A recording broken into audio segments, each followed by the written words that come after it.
नोटबंदी के बाद जो नए नोट की छपाई होती है उस नोट में एक 50 का भी नोट है और 50 के नोट में एक तरफ गांधी जी हैं और दूसरी तरफ अगर आप इसे पलटेंगे तो दूसरी तरफ लिखे हुए हैं एक छोटी सी जगह पर हम्पी।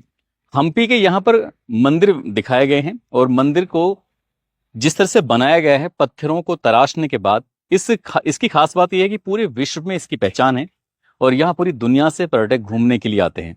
ऐसे ही पर्यटक घूमने के लिए आए थे और घूमने के बाद उन्होंने इस लगभग 20 अलग अलग जगहों पर मंदिर हैं और महल हैं, साथ ही जल खंडर हैं। उन्हें देखने के बाद जब वो अपने होम स्टे में पहुंचते हैं तो उन्होंने कहा कि हम पूरे दिन के थके हुए हैं, कहीं ऐसी जगह जाना चाहते हैं जहां सिर्फ सुकून ही सुकून हो, आराम ही आराम हो और वहां हम बातें करेंगे और साथ ही कुछ गीत भी गाएंगे, गाने भी गाएंगे। कुछ इस तरह की प्लानिंग थी और इस तरह की प्लानिंग के बाद वो उस जगह पर पहुंच जाते हैं जहां पर बिल्कुल सुकून था, शांति थी। एक तरफ नदी थी, दूसरी तरफ नहर है और वहां लेटने के बाद आराम से जब आसमान की तरफ देख रहे थे तो तारे ही तारे दिखाई दे रहे थे। वो खूबसूरत मंजर के बीच में जब एक भयानक वारदात होती है, ऐसी भयानक वारदात की ना केवल इंडिया में बल्कि ये और दो देशों को भी कनेक्ट कर देती है, अमेरिका और इजराइल। आज अंग्रेजी अखबार इसी घटना से पूरी तरह से पटे पड़े हैं, भरे पड़े हैं। जो होता है वो बहुत भयानक होता है और जैसा होता है ये सोचकर भी अंदर से सिरहंसी पैदा हो जाती है कि आखिरकार कोई कितना क्रूर कैसे हो सकता है। आदाब, नमस्कार, सत श्री अकाल। मैं उस्मान सैफी। आज की जो सच्ची घटना मैं आपको सुनाने जा रहा हूं, ये सच्ची घटना है कर्नाटक प्रदेश का एक जिला है कोप्पल। कोप्पल के पास ही एक अनेगुंडी एक जगह लगती है और अनेगुंडी के पास एक तुंगभद्रा नदी के किनारे सनापुर झील है। दरअसल 6 मार्च 2025 की रात लगभग 11:30 बजे के आसपास का वक्त हो रहा था। इस सुनसान जगह से, इस सुनसान इलाके से दो महिलाओं की चीखने की आवाजें आ रही थी। उनके मुंह से सिर्फ निकल रहा था हेल्प हेल्प, प्लीज हेल्प। इस तरह की जब जोर जोर से, जितनी जोर से चीख सकती थी उतनी जोर जोर से वो चीख रही थी। लगभग 1 किलोमीटर या 2 किलोमीटर उनकी आवाज दूर तक पहुंच रही थी। लोगों को लगता है कि कुछ बड़ी बात हो गई है। लोग दौड़ते हुए वहां पर पहुंचते हैं, जाकर देखते हैं कि दो महिलाएं हैं, वो रो रही हैं, बिलख रही हैं। पास ही दो व्यक्ति खड़े हुए हैं। उनसे पूछा जाता है कि क्या बात है, हम तुम्हारी क्या मदद कर सकते हैं, आखिरकार हुआ क्या है। लेकिन उन महिलाओं के मुंह से आवाज जरूर निकल रही थी। वो इतनी डरी हुई थी, सहमी हुई थी। जो दो पुरुष थे वो भी बहुत डरे हुए थे, सहमे हुए थे।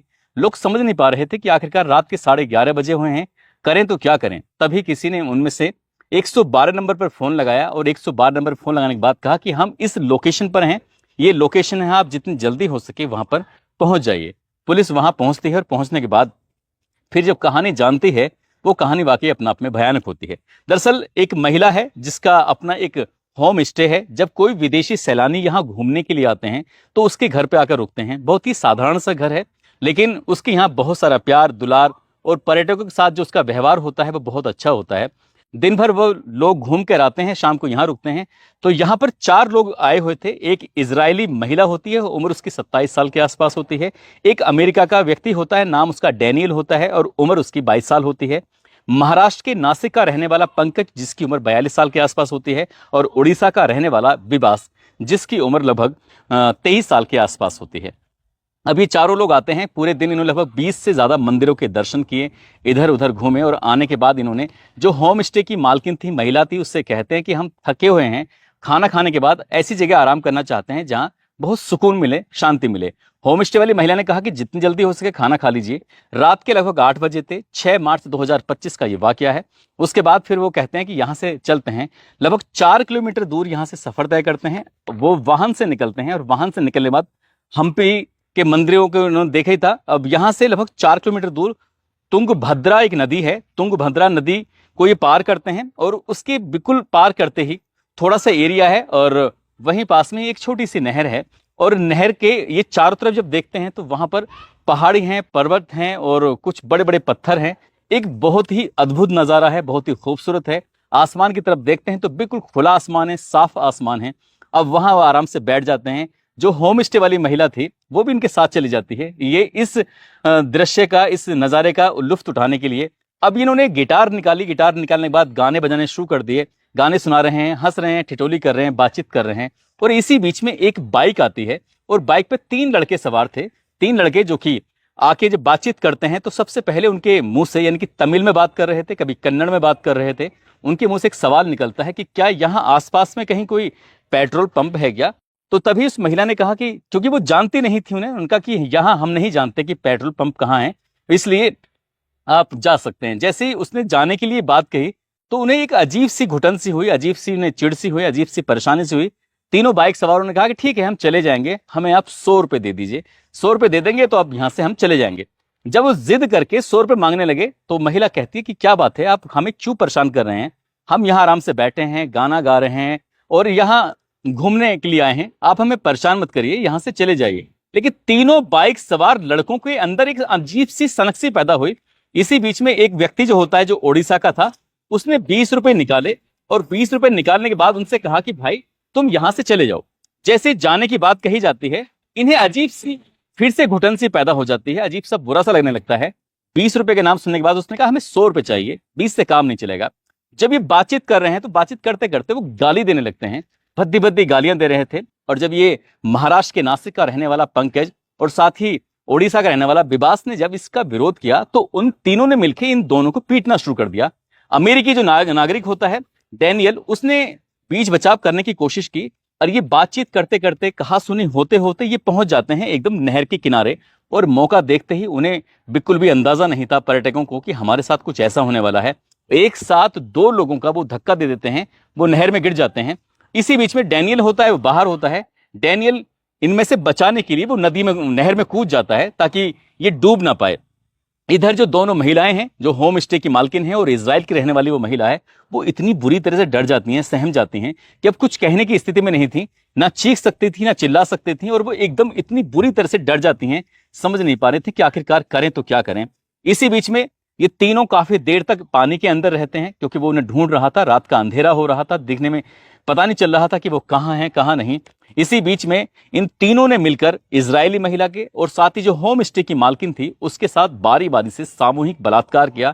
वो रो रही थी, सुबक रही थी, चीख रही थी, चिल्ला रही थी, लेकिन उनकी चीखों की आवाज उन तीनों लड़कों के कानों तक नहीं पहुंच रही थी कि आखिरकार वो क्या कर रहे हैं, क्या नहीं कर रहे हैं, क्या इसी इरादे से आए थे, क्या उन्होंने पहले से ही प्लानिंग कर रखी थी या इससे पहले भी वो इस तरह के गलत काम करते रहे थे। वो दोनों महिलाएं इतनी डर जाती हैं, सहम जाती हैं, समझ नहीं आ रहा था कि आखिरकार करें तो क्या करें।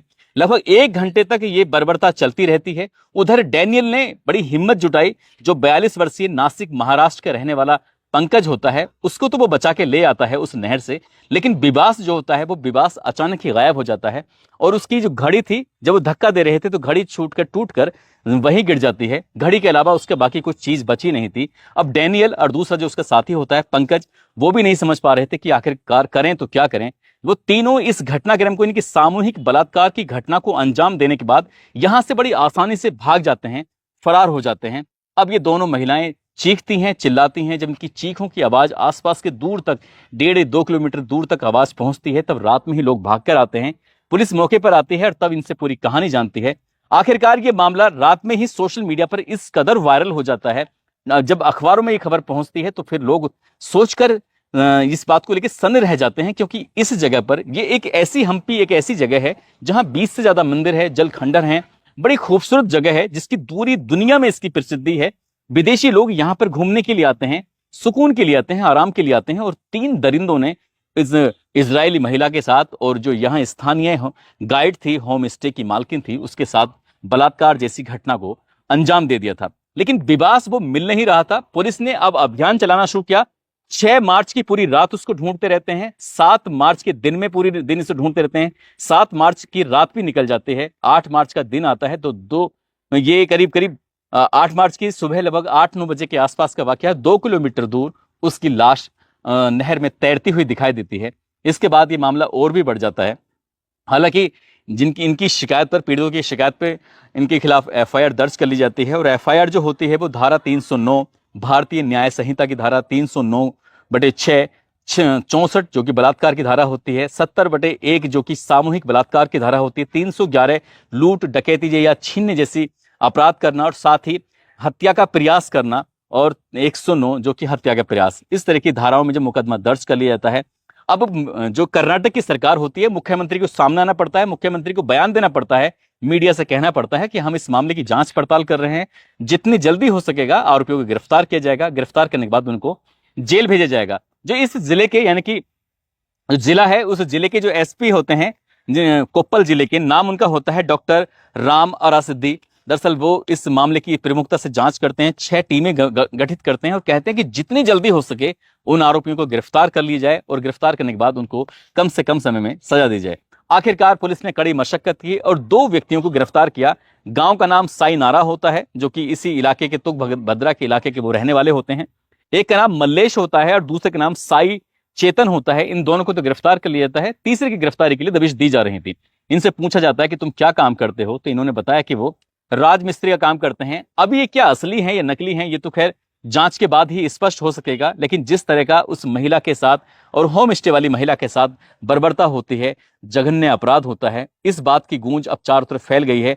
जितने भी लोग यहां पर घूमने के लिए आते हैं, ये जब अखबारों में पढ़कर देखा होगा कि इंडिया के एक हिस्सा है कर्नाटक और कर्नाटक का एक हिस्सा है, एक जगह है हम्पी, जो कि विश्व प्रसिद्ध है, जहां पर बहुत दुनिया भर के लोग घूमने के लिए आते हैं, खासकर विदेशी सैलानी यहां पर घूमने के लिए आते हैं। आखिरकार इंडिया की क्या छवि उन तक पहुंचेगी, क्या सोचेंगे वो आगे, क्या कोई आने की हिम्मत कर पाएगा या नहीं कर पाएगा, सहज ही अंदाजा लगाया जा सकता है। जो होता है वो बहुत भयानक होता है। हालांकि पुलिस इस मामले में जांच पड़ताल कर रही है। पुलिस का दावा है कि हम कम समय में आरोपियों को सजा दिलाएंगे, लेकिन जिसकी इज्जत गई है, क्या वो इज्जत वापस आएगी, इस पर भी सवाल है। दोस्तों, इस पूरे घटनाक्रम को सुनाने का उद्देश्य किसी को परेशान करना नहीं है, किसी का दिल दुखाना नहीं है, बल्कि आपको जागरूक करना है, आपको सचेत करना है। और जाते जाते पीलीभीत के रहने वाले पुरुषोत्तम हैं, मुरादाबाद के रहने वाले मोहम्मद दिलावर सैफी हैं, श्रीनगर से पवन यादव, आदमपुर से, अहमदपुर से मौलिक पटेल, मोहम्मद कलाम, वंदना, कन्हैया यादव, रजिया नसरीन, नोमान आदिल, मोहम्मद काशिफ अंसारी, पूजा गुप्ता, जयंत कुमार, मोहम्मद फ़हीम, शैलेश चौहान, गुरदीप सिंह, लाल सिंह, मानवी पटेल, मंगल राठी, रमजान अली, रामू निषाद, प्रियंका कुमारी, नागेश्वर परमार, शैलू गुप्ता, ललित राजपूत, अंकित यादव, मनोहर मंडल। आप सब लोग अपना ख्याल रखें, सुरक्षित रहें। जय हिंद, जय भारत।